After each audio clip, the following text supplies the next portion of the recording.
Oficialmente abrindo os trabalhos de sábado. É um prazer ter vocês aqui. Ontem acho que não... Todos nós concordamos que ontem à noite foi um espetáculo, né? E como eu falei ontem, eu estou muito feliz com a jornada e com a construção desse fórum. E a vida é de fato uma aventura. E na aventura da vida as coisas acontecem muitas vezes de maneira um pouco diferente do que a gente tinha programado. Hoje pela manhã, muitos de vocês já devem saber, hoje pela manhã eu recebi uma mensagem do professor Gil Jardelli, que vinha falar um pouco de novas tecnologias, dizendo que está hospitalizado e que não poderia comparecer. Diante disso, se abriu uma janela de oportunidade muito interessante. E aí a gente conversou um pouco com o Bernard e falamos, mas aproveitando tudo aquilo que a gente viu ontem, essa é uma grande oportunidade da gente entender juntos, diante desse mundo em constante transformação, que novas competências o profissional de hoje precisa buscar. Como profissional, preciso pensar a minha atuação, pensar a minha carreira, né, para que eu possa responder de maneira adequada a essa realidade tão volátil, incerta, ambígua e complexa. Então eu convido para dialogar comigo, para dialogar conosco, o Bernard Scholz, que vai falar um pouco sobre essas novas competências nesse mundo pós-normal, nesse mundo VUCA. Obrigado, Bernard.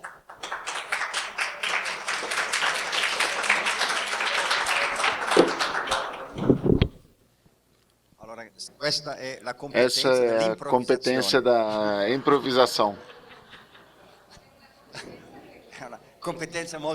É uma competência muito importante. Então, eu não quero ser um visionário do futuro que a gente não conhece. Eu quero falar do mundo do trabalho que já existe e que, num certo senso, ainda nos espera, mas é certo, é seguro. Aquilo que eu vou mostrar-lhes é certo. Aquilo que eu falo, eu tenho certeza que tem, que existe e que existirá. Eu não vou falar das biotecnologias que eu falei ontem, não vou falar da inteligência artificial, mas eu vou falar da normalidade do mundo que a gente vê e que a gente vai ver nos próximos anos. Vocês sabem que a gente fala da quarta revolução industrial. A primeira foi a invenção do carro. A gente fala que a máquina que fez o têxtil foi a primeira máquina em absoluto que fazia tecido, no 1990. Depois, no 1870, nasceu a primeira linha de produção automática da Ford. E essa foi a segunda revolução industrial, que se baseou toda sobre a invenção da eletricidade. Ou seja, essa segunda revolução tem como cardeal a eletricidade, porque senão esses processos não teriam existido. O motor elétrico foi o motor elétrico que fez trabalhar essas máquinas. A terceira revolução industrial é quando os computadores entraram no processo produtivo, os famosos PLC.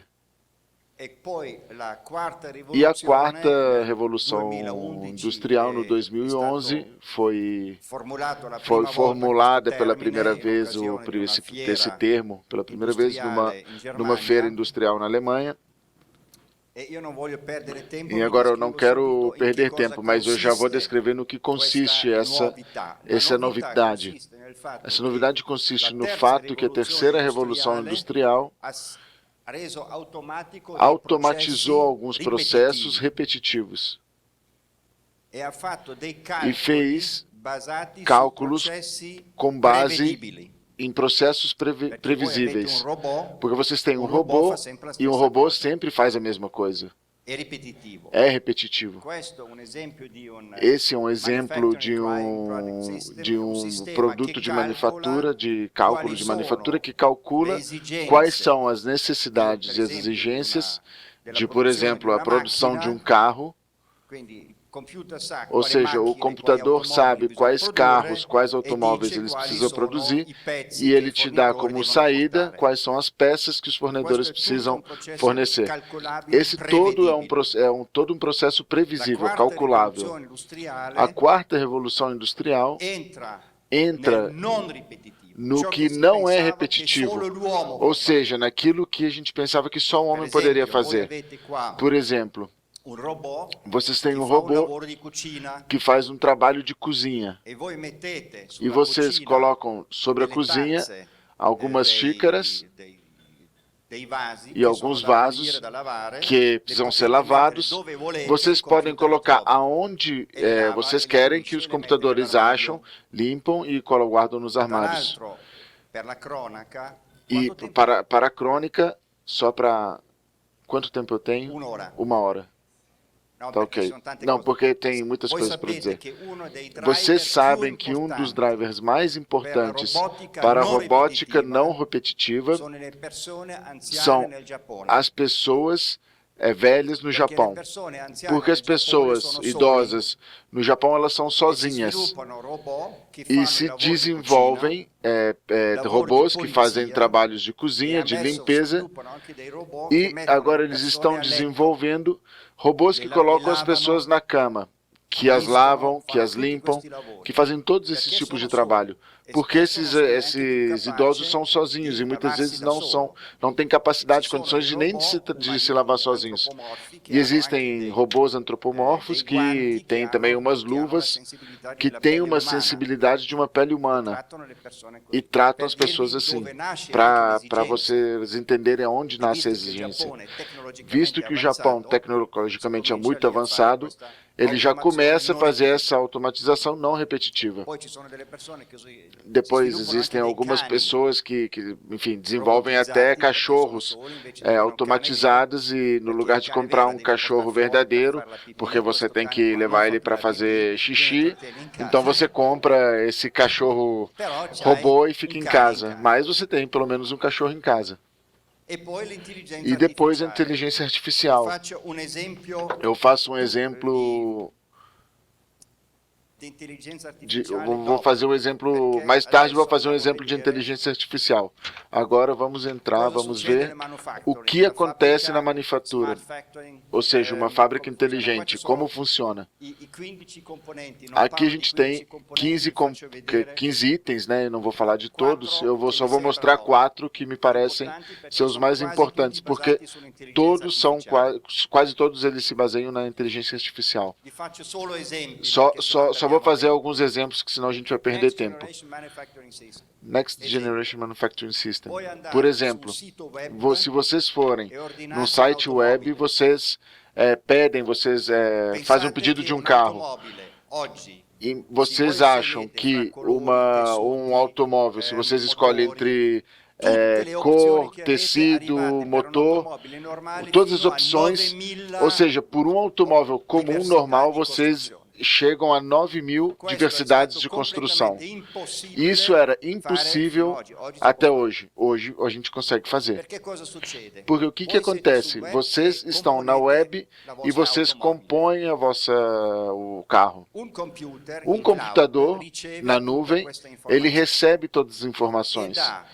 E ele dá todas as informações necessárias para os fornecedores, para a linha de produção, e no final, de uma forma totalmente automatizada, depois de 2 semanas, 3 semanas, 2 meses, de acordo, sai o automóvel que vocês pediram. E nesse processo não tem mais nenhuma pessoa que interage. Só existe a pessoa que, no final, ele pega o carro, entrega para vocês e entrega a chave. Daqui a alguns anos, o carro vai chegar sozinho até vocês. Não vai ter nenhuma pessoa que vai levar, vai chegar no celular de vocês a informação, ó, o carro já chegou na porta da sua garagem. E você desce e com um código que você tem no celular, você abre o carro e a dirige. Se isso daí a gente gosta disso ou não gosta, é outra questão, mas vai ser assim. Responsive manufacturing. Vocês vão no computador, na web, e decidem a roupa. Eu quero um vestido, uma roupa comprida, longa, um vestido longo, vermelho, cortado de uma certa forma. Então vocês decidem e informam para o computador como vocês querem que a roupa seja. As suas dimensões e tal. E depois o computador, de uma forma ou de outra, vai fazer esse vestido e ele será entregue por Amazon. Ou seja, todos esses processos permitem uma personalização que nunca existiu antes. Aqui também não existirá mais nenhuma pessoa que vai intervir no processo. Data Analytics é um dos temas mais importantes em absoluto, porque hoje existem sistemas que gerenciam uma infinidade de dados. Por exemplo, aquilo que antes ou depois... Por exemplo, eu vou contar para você os computadores Watson que a IBM desenvolveu, que é de inteligência artificial.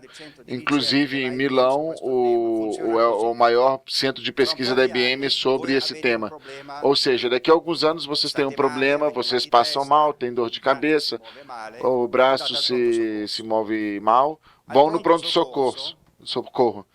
No pronto-socorro, tem uma máquina, talvez uma bonita cara que vai cumprimentar vocês e pede o que vocês têm. Vocês precisam colocar o dedo num tubo e eles já fazem a análise do sangue, sem prelevar o sangue, ou seja, não tem mais prelevo, é só um pequeno toque e eles fazem a análise do sangue. Eles medem já todos os dados químicos e biológicos que vocês têm. O computador vai pedir como vocês estão, o que aconteceu, quais são os sintomas.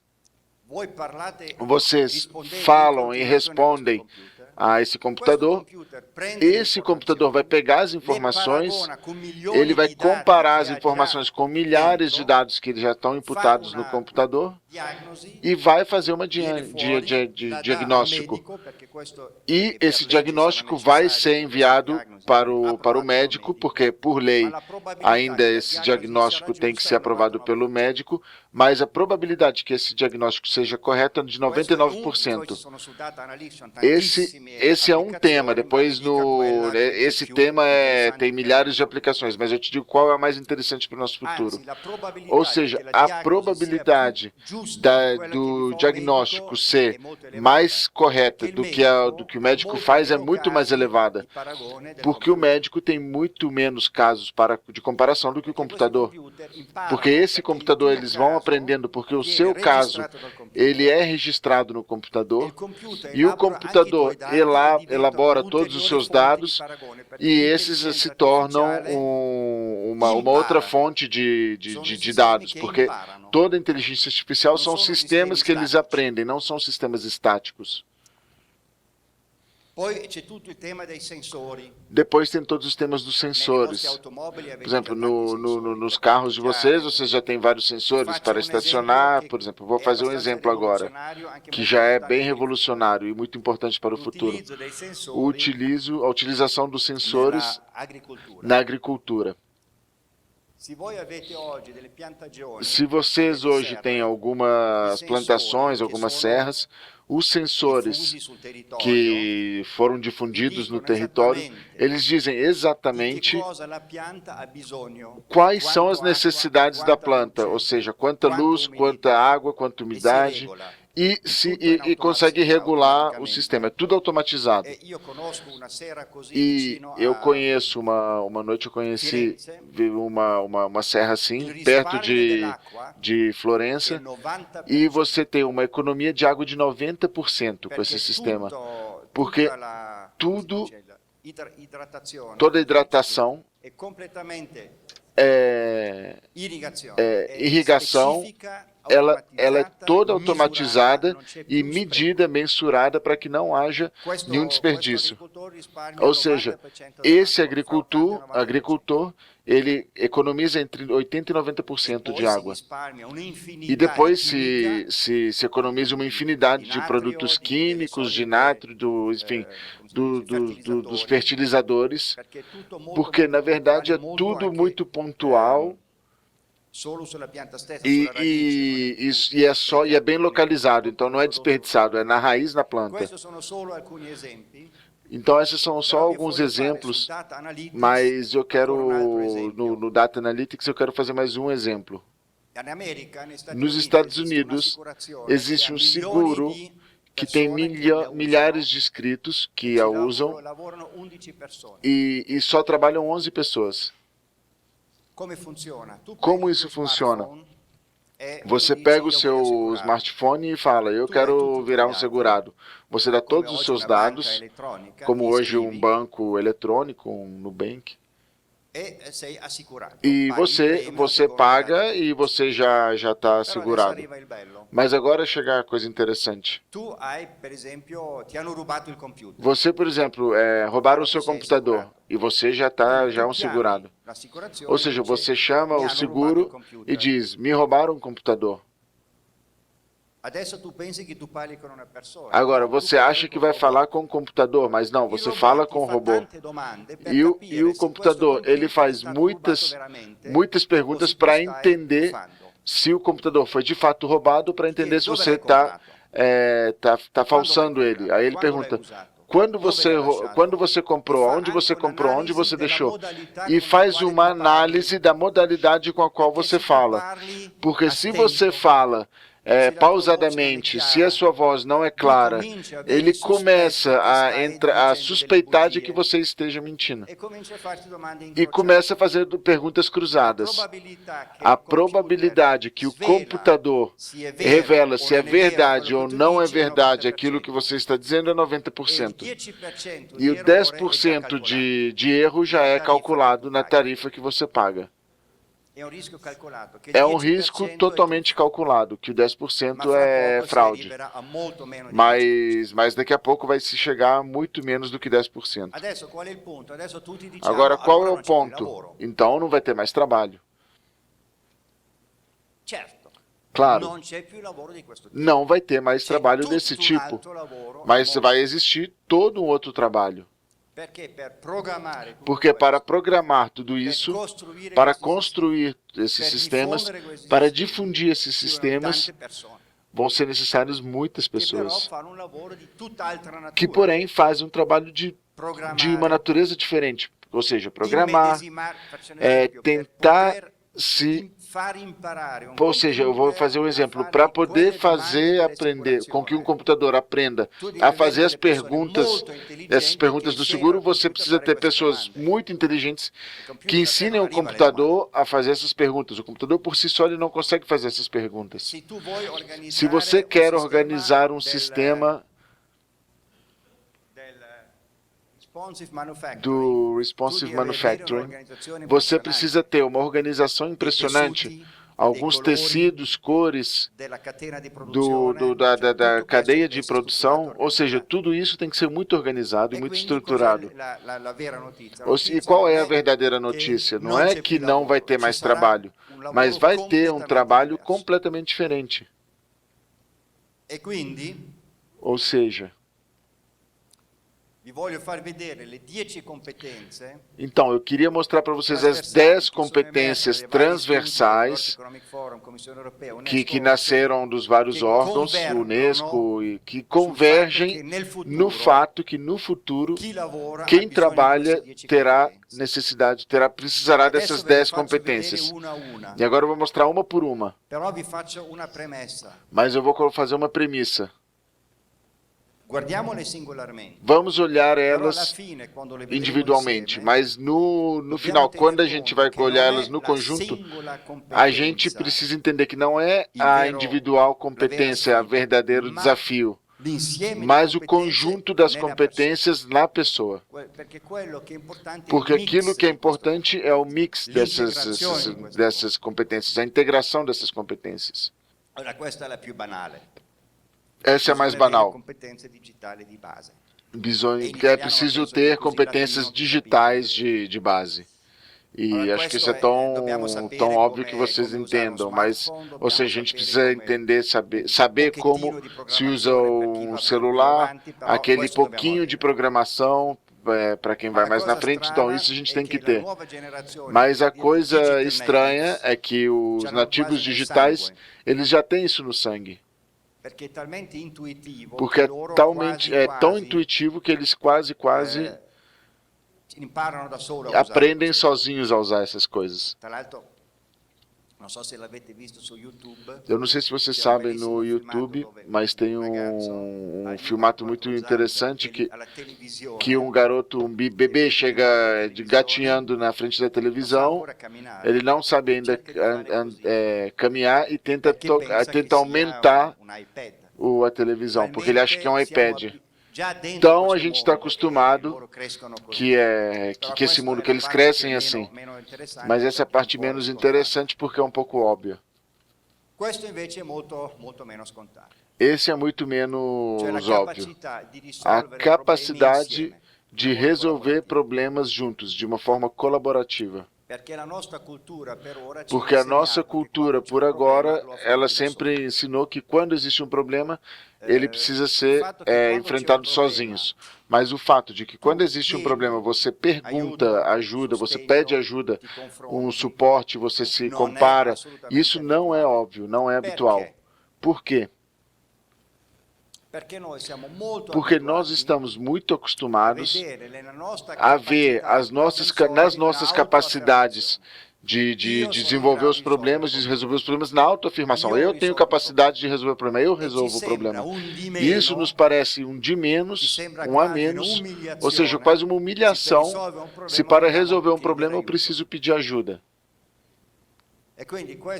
E por isso, isso que parece uma coisa banal, ela necessita uma mudança cultural muito grande. Ou seja, como vocês verão, muitos desses itens, eles pedem uma mudança cultural, porque não são assim tão banais. Ou seja, isso quer dizer tomar iniciativa, que é uma outra mudança cultural. Porque parece estranho, mas o trabalho, ele tem uma tendência de você entender que ele seja uma execução daquilo que alguém te pediu. Você trabalha porque alguém pediu para você fazer coisas. Mas agora é cada vez mais necessário que você tome iniciativa e não espere que alguém te peça o que você tem que fazer. Vou dar um exemplo. Por exemplo, vamos pegar esse exemplo da irrigação ou da fertilização. Você trabalha num sistema de irrigação automatizada. Inteligência artificial, análise do sol, das nuvens, prognósticos da terra, tudo isso. O seu chefe, ele não entende absolutamente nada, porque ele não pode entender isso, é você que entende. Ou seja, o fato de que essa inteligência artificial, ela não consegue analisar bem, por exemplo, a terra que está debaixo da planta. Essa é uma coisa que depende de você. Se você não toma a iniciativa, fica assim, continua assim. Eu consegui me explicar? Porque a complexidade daquilo que a gente disse antes faz com que os chefes, qualquer chefe, ele tem uma tendência a entender cada vez menos do seu trabalho. Porque cada vez mais especializadas, que é você que entende, os outros não entendem. Ou você não tem nem o tempo de se dedicar, é sua responsabilidade. E se sobre isso você não toma iniciativa, a coisa permanece ali. Porque nem ninguém vai descobrir, senão por um acaso, anos depois. Ou seja, existe um potencial de tal dimensão e uma vasta gama de possibilidades de erros, que depende de você descobrir, enfrentar e superá-lo. Depende tudo de sua iniciativa, para não fazer erros ou para desenvolver potenciais. Não sei se eu consegui me explicar. E esse é um outro exemplo, que a ideia de que alguém tenha que te dizer o que fazer e você vai executá-lo, acabou. Não existe mais uma cadeia de comando. Nesse mundo, no trabalho, uma coisa é compartilhada, o escopo, o resto é seu.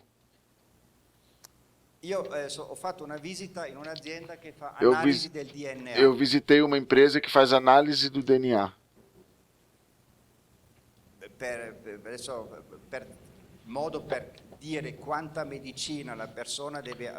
Agora, é um jeito de, assim, eles precisavam te dizer quantos remédios a pessoa precisava tomar para reduzir as possibilidades dela pegar câncer, ficar com câncer. E eu vi alguns computadores que fazem essas coisas, e o chefe não entendia absolutamente nada. E toda a empresa dependia dos trabalhadores assumirem suas próprias responsabilidades, porque você não pode mais saber nada. Ford, ele ainda sabia tudo. Ford, ele sabia tudo e podia te dizer o que fazer. Isso hoje não é mais possível. E por isso você precisa tomar iniciativa. Aprender a aprender. Quem estava aqui ontem à noite, a gente já falou sobre isso. Os conhecimentos que a gente tem hoje, eles serão necessários durante alguns meses, anos. Depois não vão ser mais necessários, porque já são superados. Por exemplo, um exemplo simples. Hoje, uma pessoa que trabalha no banco,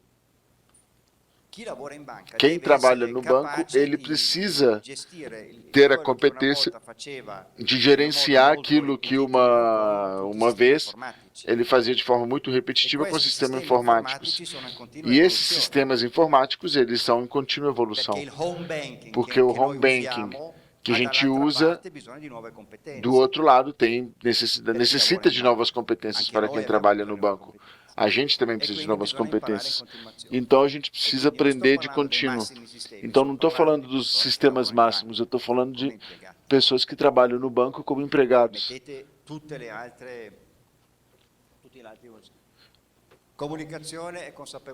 Comunicação e consciência social. Já que esses sistemas, qualquer que eles sejam, pedem qualquer interação, ou seja, por exemplo, vou fazer uma coisa muito, muito simples. Vocês talvez saibam que durante um certo ponto na produção do Airbus de 10 anos atrás teve um grande atraso na produção. Vocês sabem por que ele chegou atrasado? Porque aconteceu o seguinte. Em um avião tem alguns cabeamentos que hoje de menos, mais uma vez, tinham muitos cabeagem. Tinham muitos fios. E os engenheiros que projetaram o avião, enquanto eles estavam desenvolvendo, eles mediram que a espessura dos cabos aumentava, na direita e na esquerda. Isso, como consequência, teve que quem fazia os interiores descobriu que as cadeiras e as coberturas, elas não cabiam mais. Então era necessário reprojetar todo o interior do avião, porque a espessura dos cabos, dos fios, tinha aumentado. Problema de comunicação. Porque os engenheiros que faziam os cabos não falavam com os engenheiros dos interiores. E nisso a gente está cheio nas empresas.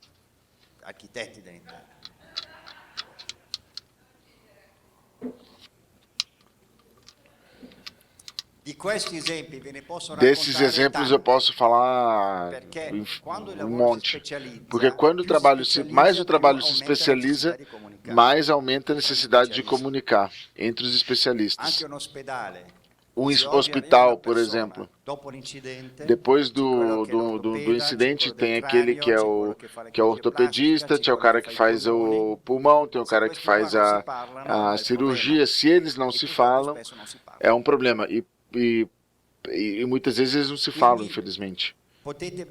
Portanto, vocês podem olhar para onde vocês querem, mas no momento da especialização, o aumento da especialização requer um aumento da capacidade de comunicar, um aumento da capacidade de se colocar no lugar do outro, porque quem faz os sensores, ele precisa falar com quem faz os computadores, e quem faz os computadores, ele precisa falar com quem faz a conectividade, e quem faz a conectividade precisa falar com quem depois irá fazer a recepção, quem vai fazer a análise dos dados e assim por diante.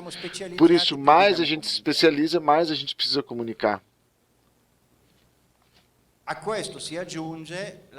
A tudo isso se soma a diversidade cultural, porque se você tem um engenheiro chinês, ou um engenheiro de São Paulo e um engenheiro de Berlim, olha que não é banal.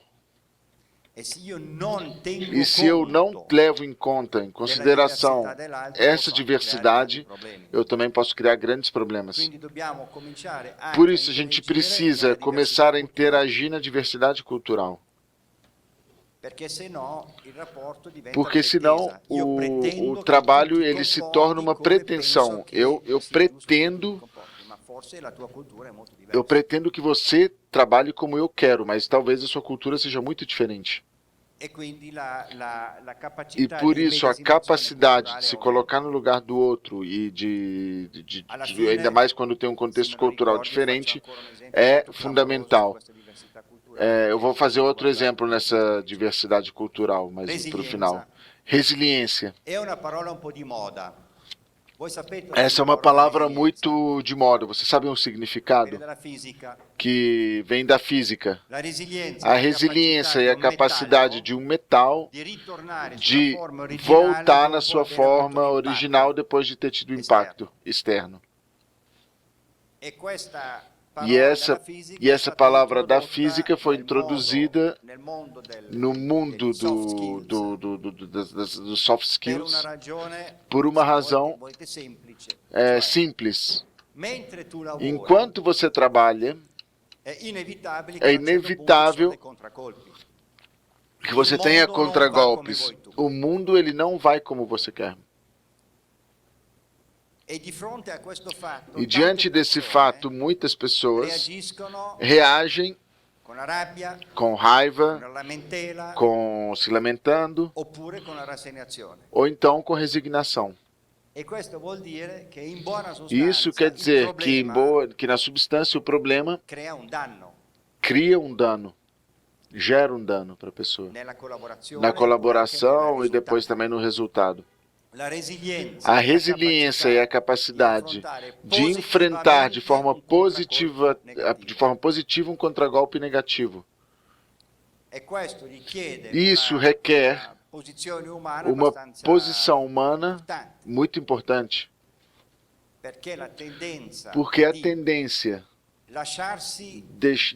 de deixar-se dominar do problema ela é muito difundida, já que a resiliência ela te pede para enfrentar o problema e não de forma passiva. E por que isso se tornou tão importante? Porque nesses desenvolvimentos tão complexos, aumentou a quantidade de interferências, de erros, de imprevistos, de coisas que a gente não sabia.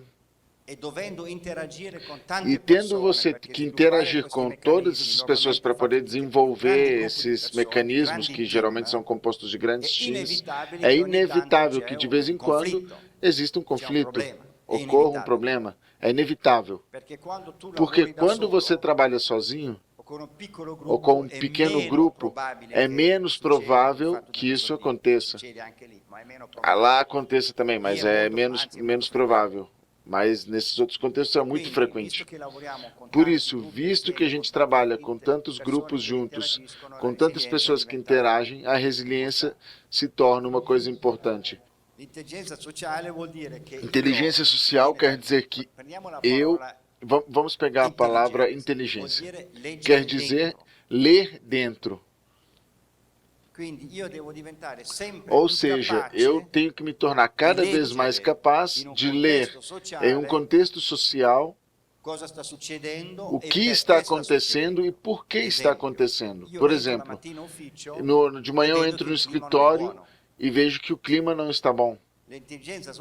A inteligência social me faz dizer, mas o que aconteceu, por quê? Então eu preciso cada vez mais ler as situações sociais de relacionamento, eu preciso entender que uma pessoa, quando ela está mal no trabalho, por que ela está mal, como intervir.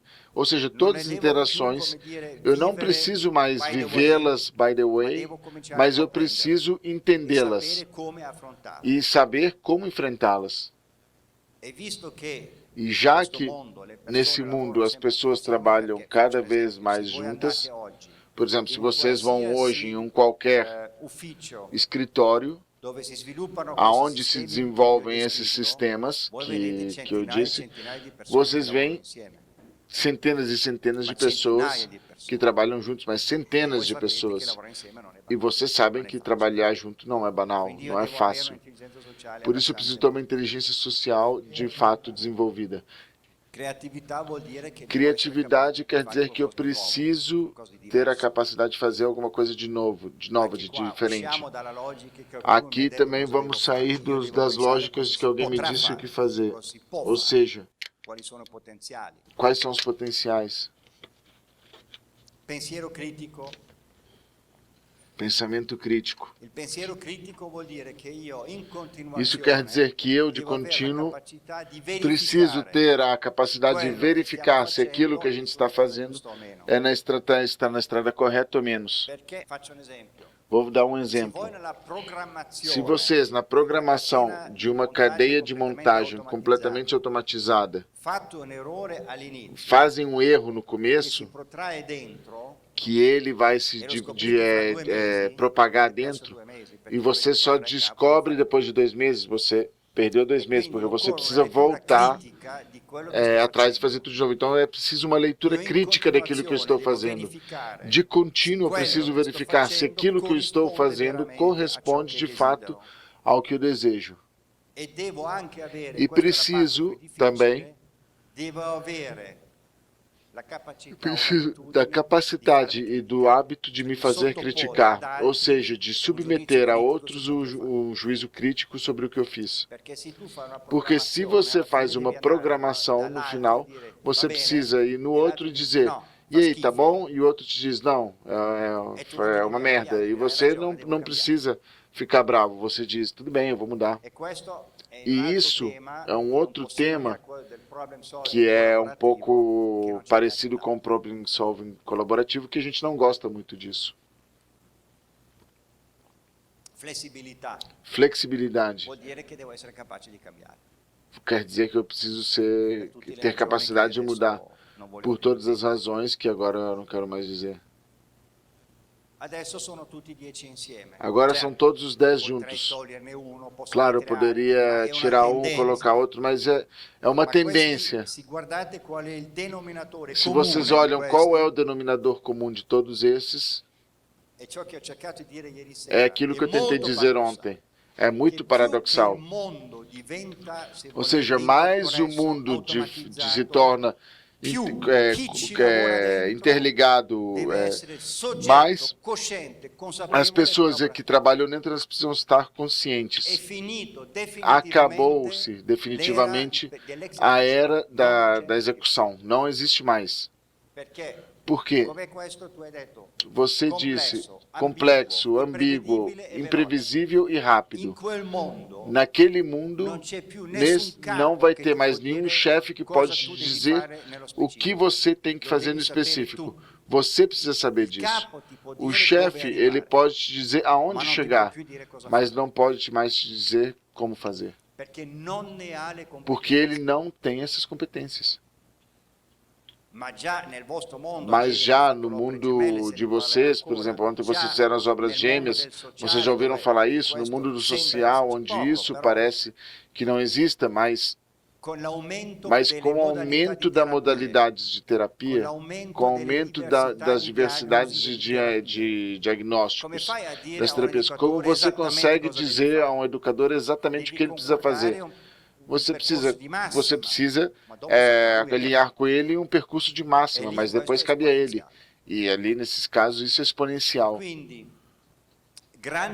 Ou seja, grande autonomia, por um lado, e grande capacidade de colaboração do outro. E essas são tensões que não é fácil enfrentá-las. Porque exigem a capacidade de tomar iniciativa e de decidir. E depois que também elas querem que você consiga submeter o seu operar a outros. Ou seja, pede à pessoa uma capacidade notória de se ver dentro de um contexto de trabalho, onde aquilo que conta é o trabalho, onde eu dou a minha contribuição, onde eu dou as minhas competências, mas sempre em uma contínua verificação com outros, em uma contínua colaboração com outros. E isso é aquilo que a gente disse. De um lado, a tecnologia parece automatizar tudo, por outro, ele pede uma expressão humana muito significativa aos que trabalham nela. Esse é um grande paradoxo desse século, que a gente começa devagar a enfrentar. Eu disse que o pensamento crítico, eu vou colocar junto agora o pensamento crítico e a consciência social, cultural, porque no meeting de Rimini, a gente fez um encontro sobre a inteligência artificial. E depois, no almoço, eu falei de forma mais profunda com o padre Benanti, que é um franciscano que trabalha na Universidade Cariana de Roma, sobre ética, bioética, tecnológica. E ele trouxe os chefes de Apple e Microsoft ao Papa, e também organizou um convênio sobre esse tema. E ele disse uma coisa que um pouco me assustou. Ele me disse, tomem cuidado e fiquem sabendo que a maior parte das pessoas que desenvolvem inteligência artificial hoje são asiáticas. E isso o que quer dizer?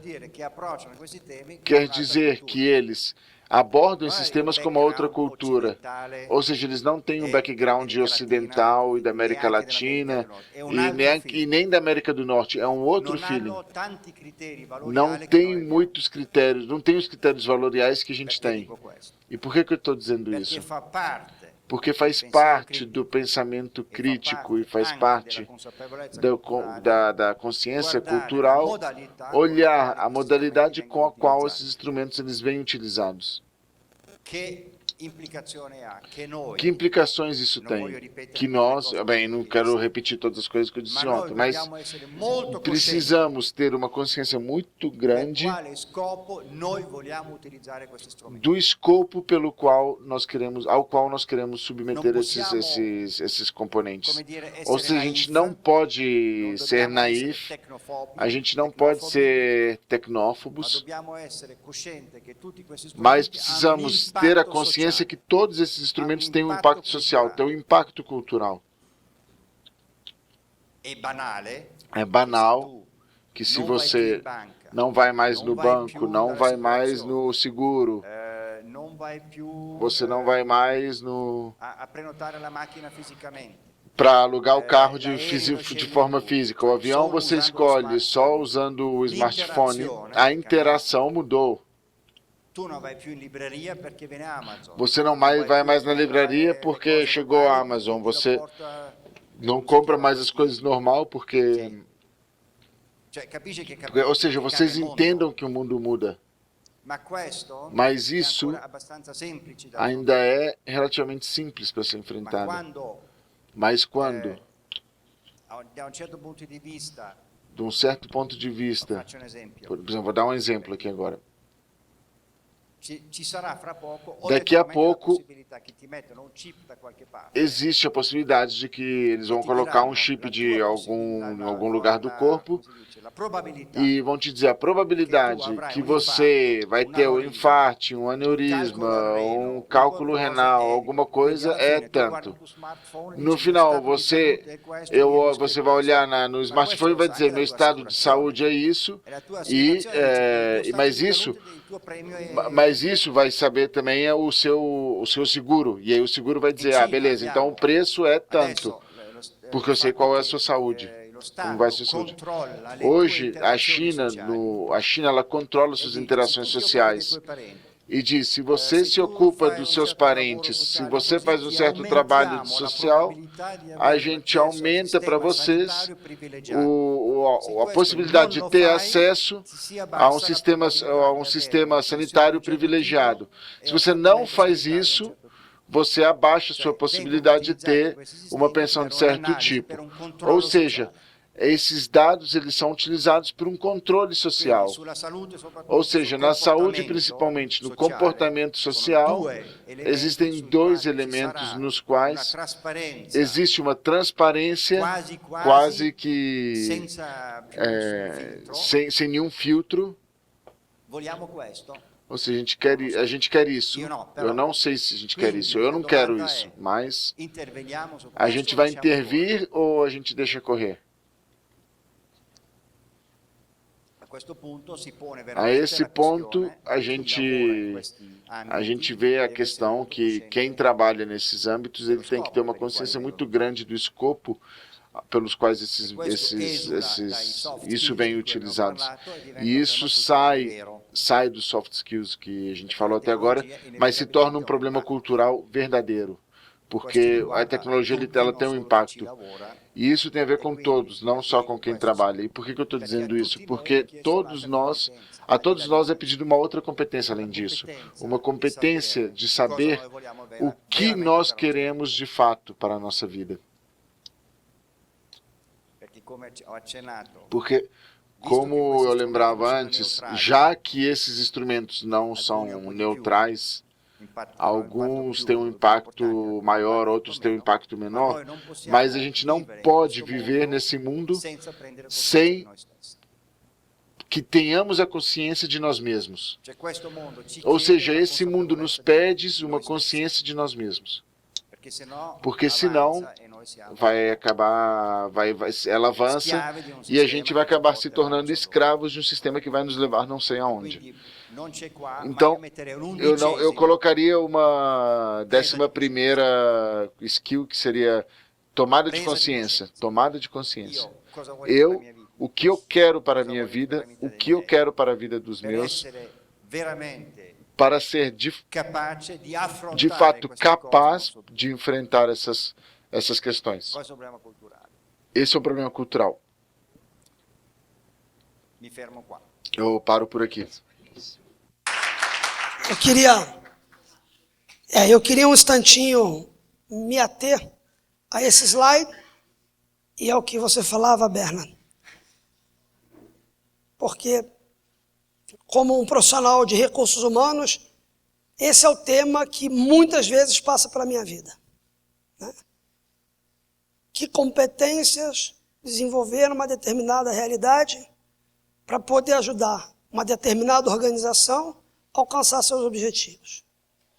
Que competências a sociedade vai demandar diante de uma realidade em transformação. E o risco que a gente tem é sempre olhar para esse tema e falar, esse é um problema do mundo do trabalho, esse é um problema das empresas, esse é um problema das grandes corporações. Aí você acorda um sábado de manhã e com uma programação absolutamente feita e programada, recebe mensagem dizendo, olha, eu que ia falar determinado tema, não vou. Quando eu olho para essas competências, capacidade colaborativa de resolver problema, iniciativa, aprender, resiliência, inteligência social, criatividade. Me dou conta que são competências que, cada vez mais, as organizações, sejam elas grandes empresas, sejam elas obras sociais, sejam elas associações, precisam, mas me dou conta que a gente precisa delas para viver. Então, te agradeço muitíssimo porque, primeiro, agradeço muitíssimo a Deus porque cada vez aderir ao real como ele se apresenta é uma oportunidade incrível, de novo, não de aderir porque a realidade acontece e eu não tenho saída, mas aderir porque de fato uma oportunidade de aprendizagem. Eu não tenho essa hora conversando sobre competências, essa nova era, para mim, é um exemplo muito concreto disso. Então, te agradeço pela disponibilidade de dividir e compartilhar com a gente. Não sei se você quer colocar mais algum tema. Posso uma coisa voglio, perché mentre tu parlavi mi è venuta in mente uma coisa. Uma coisa que eu queria dizer, porque quando você falava, eu pensei que essas são capacidades que a gente pode desenvolver, mas por trás disso, o que tradicionalmente vem chamado virtude. E essas não são virtudes, essas são capacidades. E eu me dei conta nesses últimos anos que existe uma grande confusão entre virtudes e capacidades. Porque isso não tira a ninguém de se empenhar, antes de mais nada, sobre nas 4 virtudes seculares e nas 3 virtudes teológicas. Porque a utilização dessas capacidades, porque uma capacidade pode se utilizar de uma forma ou de outra, mas isso depende das virtudes que a priori, ou seja, prudência, coragem, medida, justiça, que são aquelas que eu chamo de seculares, assim, não sei como se chamam, cardinais. E depois existem as 3 teológicas, fé, esperança e caridade. Porque a modalidade com a qual você utiliza essas capacidades depende das virtudes que você coloca em jogo. Não sei se é claro, porque senão a gente pensa que essa seja a solução. Não, esses são instrumentos que a gente usa de uma forma ou de outra. Porque, senão, é como dizer, a gente chega ao que eu penso que o Stefano, que nisso trabalho, ele esteja de acordo, porque existe uma tentação de a gente usar isso daqui como um adestramento. E, na verdade, eles precisam ser vividos como expressão de algo que vem antes. Não sei se isso é claro, se isso é clara a diferença.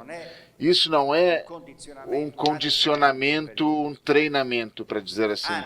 Aliás, eu penso que para todas as razões que eu disse antes, que quem tem a consciência disso deveria estar muito consciente de quanto é necessário hoje cultivar também as virtudes. Depois, sobre como a gente fala uma outra vez, mas eu queria dizer como...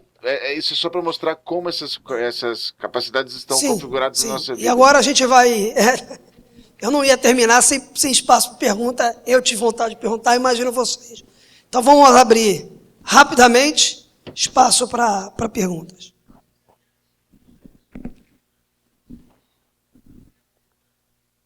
Eu queria perguntar uma coisa, porque a forma como está sendo falado, né,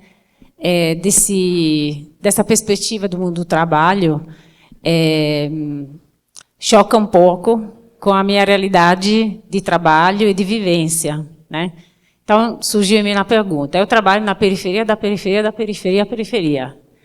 Então, o meu dia a dia é com um mundo que parece não ter nada a ver com isso, né? E nenhum item, né? E o que eu acho que eu aprendi é que isso tem a ver com a maioria da população da Terra, né? Isto é, que a impressão que eu tive, você falando que essa realidade de trabalho vai ser para alguns, tá? E que há um mundo de gente, mas é um mundo de gente que, no máximo, vai subir isso, vai ser submetido a isso, né? As mudanças que vão acontecer, etc. Mas que eu não sei se vai ter como acessar esse nível, né? Então, assim, estava me perguntando isso, assim, porque a maioria das pessoas que eu encontro todo dia vive de biscate, não tem a mínima preparação escolar, e nem vejo a possibilidade que isso mude em um prazo curto, né? E eu estou falando de muita gente, né? Então, assim, é como se você fala de um mundo que é muito longe, apesar de a gente ver caídas, né? O uso do celular, essas coisas, né? Mas, assim, em termos de saber o que está acontecendo e como poder entrar nesse mundo, eu vejo como uma coisa muito longe, tá? É isso. Quando eu comecei a ouvir você falar, Bernard, me veio uma sensação de falar assim, os pobres, eu trabalho com a educação de pobres, a formação de pessoas dentro de uma comunidade com poucas possibilidades, digamos assim. E eu falava, mas onde é que eu vou, Patrícia, me colocar no mundo do trabalho dessa forma? E agora, ouvindo também a Paula falar, falou assim, mas isso exige de mim muito mais um desenvolver as pessoas. Não é que é impossível que a minha comunidade possa entrar nesse mundo futuro, nesse mundo de hoje, que parece que eles não estão dentro, nem no futuro. Mas não é verdade, porque o que eu tenho que fazer, e exige de mim uma grande responsabilidade, eu me sinto muito responsável por isso, de ter que desenvolver as pessoas para isso. Não sei, me veio ouvindo também a Paula, eu penso dessa forma. Não, eu queria colocar meu ponto só porque eu acho que tem a ver. Eu trabalho num ambiente bem isso. Equipes multidisciplinares, ultratecnológico, multinacional, tudo isso. E o que eu achei interessante é que eu vejo uma possibilidade positiva exatamente para essas realidades que elas estão falando. Tá. Exatamente para essas realidades que elas estão falando. E dou um exemplo. Eu fui visitar um centro fabril nosso, uma célula de produção, numa periferia, muito depois do CREM da Vila Jacuí. Mas muito depois. E essa unidade fabril só pode existir por causa de todas essas conectividades e de todos esses valores. E depois, uma outra coisa. Eu fui visitar na categoria de auditora. E naquela função, eu pude ter acesso não só à folha de pagamento, mas também às condições de trabalho daquelas pessoas. E eu identifiquei uma comunidade de 25 mulheres que não usam transporte coletivo, porque são daquela região. Enquanto eu ia para aquela visita, a auditora que estava comigo relatava o problema da falta de mão de obra, porque as costureiras vão deixar de existir no futuro, porque ninguém quer fazer esse trabalho. E quando eu voltei cheia de esperança, porque a gente tem, nesse novo método de trabalho, uma possibilidade de, antes, a resposta para toda essa periferia era vir ao centro. Em mim, nasceu a esperança de uma possibilidade de novo, voltar a favorecer a periferia, não periferia só da grande cidade, mas aquela costureira que está lá no Nordeste e continua lá. Então, eu não sei se eu estou sendo utópica, eu queria colocar essa coisa junto.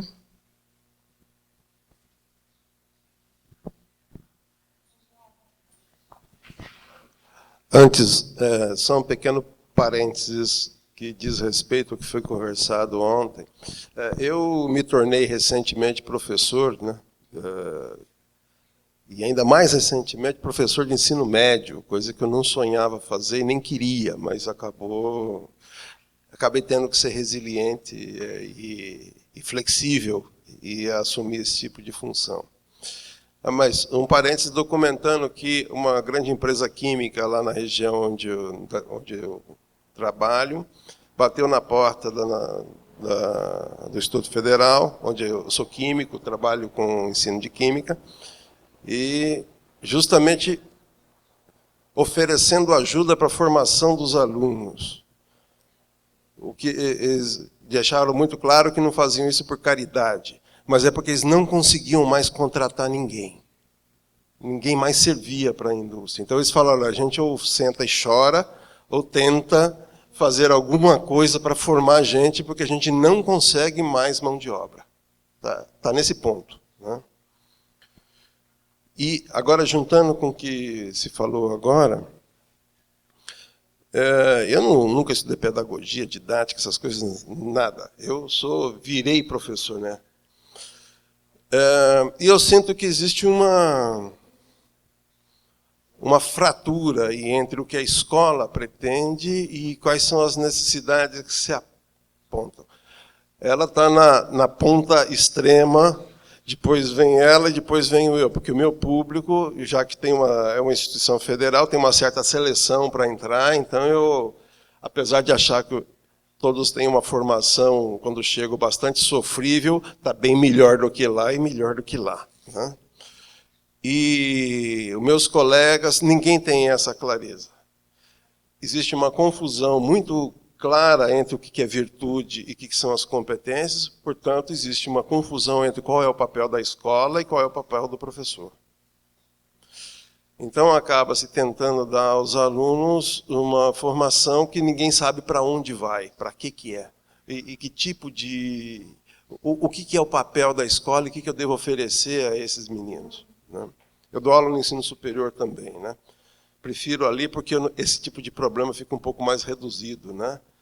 Quem está fazendo ensino superior já, teoricamente, sabe o que é, e a minha função é dar um certo conteúdo, né? Mais do que uma formação que é requerida para quem está no ensino médio. Então, eu vivo esse drama também, né? O que eu percebo é que,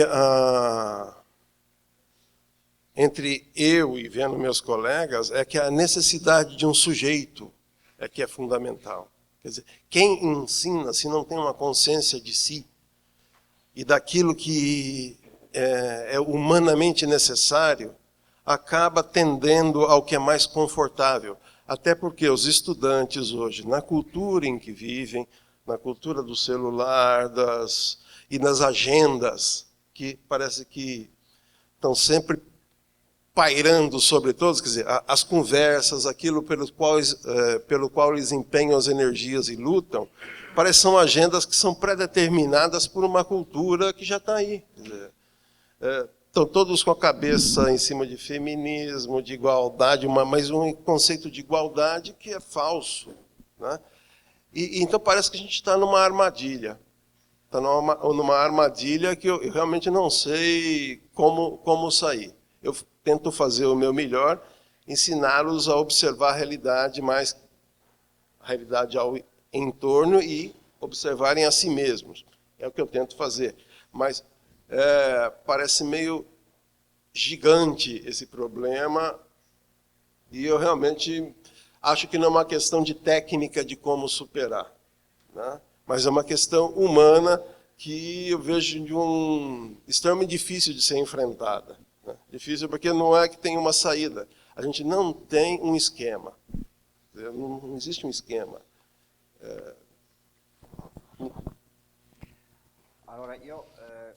Então, eu gostaria de fazer 3 observações em relação àquilo que vocês disseram. A primeira, essa tecnologia, ela não tem um impacto invasivo social e cultural, mas também antropológico. Porque se vocês observam como os comportamentos mudaram, é impressionante. As pessoas acordam de manhã, a primeira coisa é olhar o celular.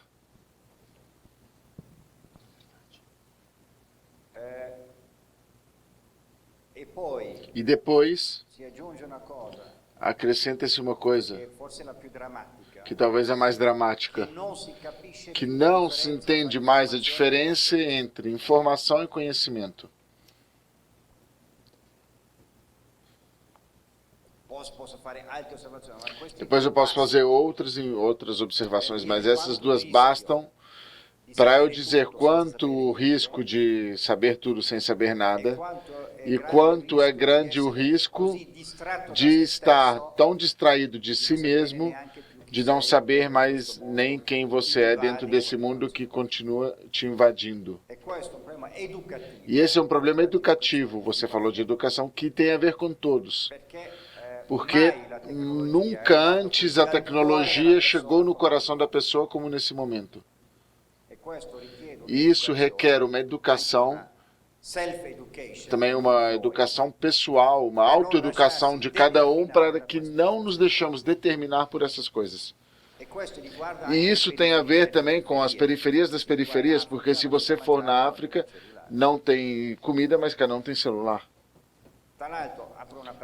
Eu vou abrir um parêntese.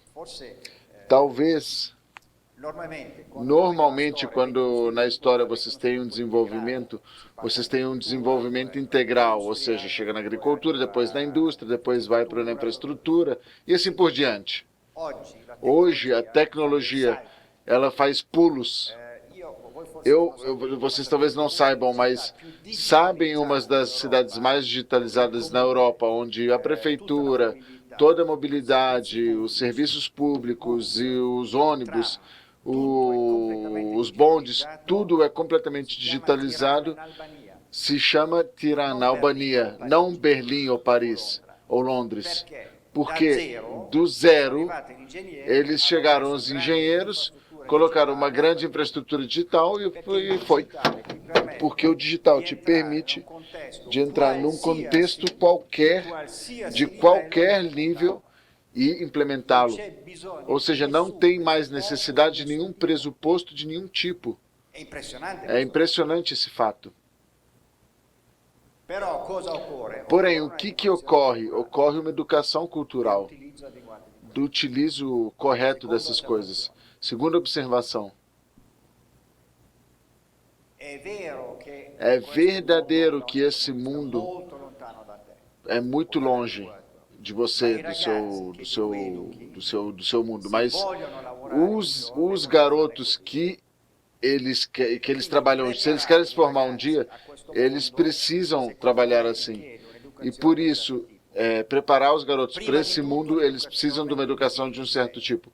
Primeiro, a educação de entender quem você é, por todas as razões que a gente disse e que eu não repito. Ou seja, uma educação ao garoto de amadurecer um conhecimento de si mesmo, mas nunca tão necessário quanto hoje. Porque senão não resiste a essa invasão. E a segunda, e talvez a mais fácil de um ponto de vista, mas também que exige um empenho maior, é educar os garotos a algumas dessas coisas, ou seja, a capacidade de ser abertos, de trabalhar juntos e assim por diante, ou seja, uma capacidade de socializar, de que também é um bem. Não é que isso é um problema, é um bem.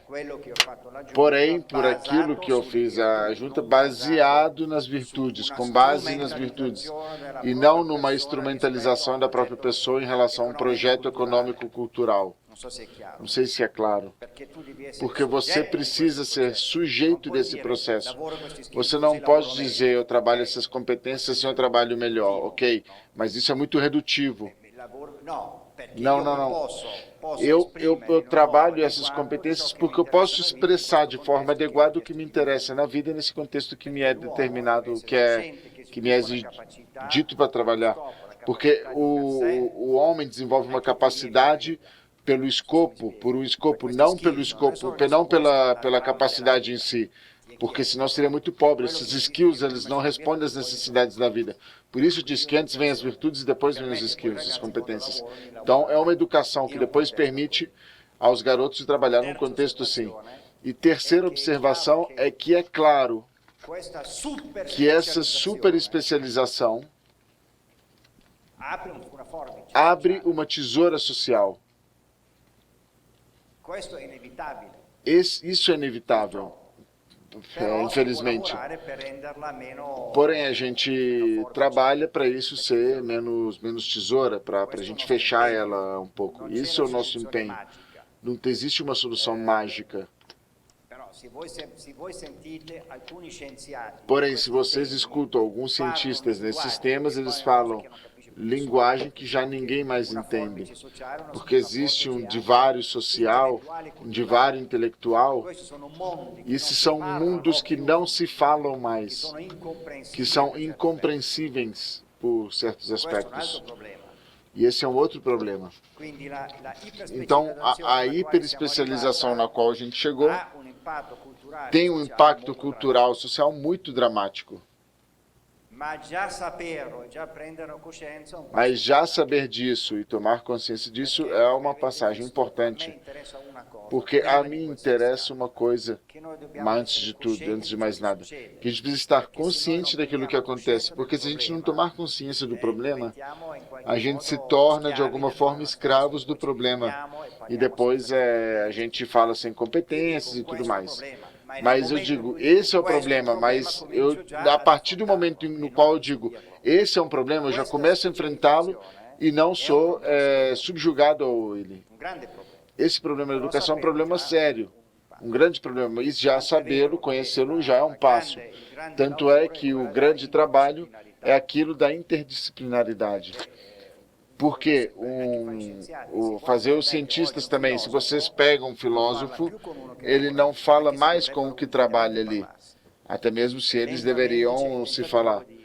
E aos poucos tem a tendência de ficar perto, né, os cientistas e os filósofos, mas pelo trabalho que a gente faz agora na CDO, nas obras sociais das nossas empresas, qualquer trabalho que será feito no futuro, desde a oficina mecânica, por exemplo, hoje, se vocês fizerem uma oficina mecânica que faz reparo de automóveis, olhem, a tecnologia que vocês precisam utilizar é difícil, é complicada, porque o diagnóstico do motor vocês já não fazem mais com o olho, vocês fazem com os meios. Hoje, vocês têm um carro normal, aquilo que a gente usa normalmente, tem mais tecnologia de quanto tinha em Apollo 11, que foi na Lua. Existem mais megabytes computadorizados dentro dos carros do que quantos tinham no Apollo 11. Para dizer como hoje quem faz mecânica precisa ser esperto. Isso é inevitável e a gente precisa educar os nossos garotos para trabalhar assim. A diferença cultural, o gap cultural existe, mas o gap cultural que existia no 1970 depois se fechou. Ou seja, os gaps eles se abrem e depois se fecham. O problema é o que acontece no meio, ou seja, quanta sofrência tem no meio. Vamos tentar evitar todo esse sofrimento. O problema é que um dia vai fechar, não é se vai fechar, mas até lá vai ter um certo nível de sofrência. Eu gostaria de pedir isso em relação a esse último pedaço que você disse. Não só em muitas obras, mas de forma geral, a gente se dá conta que existem pessoas que não vão desenvolver essas competências. Eles não vão desenvolver por muitas razões. Porque estudaram pouco, porque chegaram de histórias difíceis que essa sociedade produz. Porque é verdade que quem não consegue ficar diante desse nível de complexidade entra em muitas situações e problemáticas que depois se torna difícil reingressar. Porém, mesmo nos nossos contextos de trabalho, a gente não é muito trabalho. Eu percebo que tem pessoas que têm potencialidades e pessoas que não têm. Por isso, eu digo, vamos falar das pessoas mais problemáticas, que são muitas e que a gente encontra. O que você acha?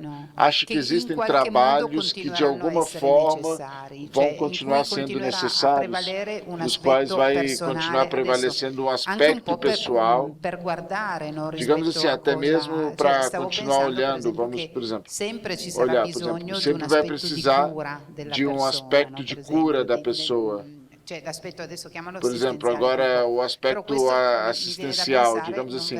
Mas, por exemplo, isso daqui nunca vai ser menos. Ou seja, eu gostaria de identificar quais são esses pontos de trabalho nos quais será necessário um trabalho que, digamos assim, você me entendeu, né? Eu penso que eu quero ser muito concreto. O fato que nós estamos aqui essa manhã e a gente pode nos falar hoje à noite depende do fato de que essa sala foi limpa e alguém colocou as cadeiras e a limpou e a preparou. Então todos nós dependemos do fato de alguém que colocou aqui as cadeiras e limpou a sala, que é um trabalho manual, assim, digamos assim, humilde. Isso sempre vai ter. Assim, alguém vai sempre ter que cozinhar. Existem muitos trabalhos, digamos assim, simples. Digamos assim, o que eu acenei ontem, mas eu não dei continuidade, é que nessa evolução, isso sim, não é uma coisa que depende dos grandes sistemas. A gente precisa ter a simplicidade e a sinceridade de reconhecer a interdependência fundamental na nossa vida. Porque mesmo quem faz o computador depende de quem faz o fio. Não sei se eu consigo me explicar. E essa interdependência, ela precisa ser reconhecida não apenas por si só, mas essa interdependência dá dignidade para cada um. Você não pode dizer que quem limpa essa sala faz um trabalho menos digno do que o nosso. Então, o fato de que eu dependo de alguém que limpe, de alguém que faça essa camisa, eu lavo, mas depois alguém a fez, que alguém costurou, ou seja, todas essas interdependências muito simples, elas precisam ser reconhecidas explicitamente. Porque a coisa que mais me incomoda, às vezes, quando eu vou pelas empresas, é que é como se existisse uma hierarquia das dignidades. E isso tem uma repercussão que será inevitável, porque cedo ou tarde vai ter uma rebelião de quem faz um trabalho, digamos assim, menos digno. Vai ser inevitável. Porque eu penso que na vida, na história pessoal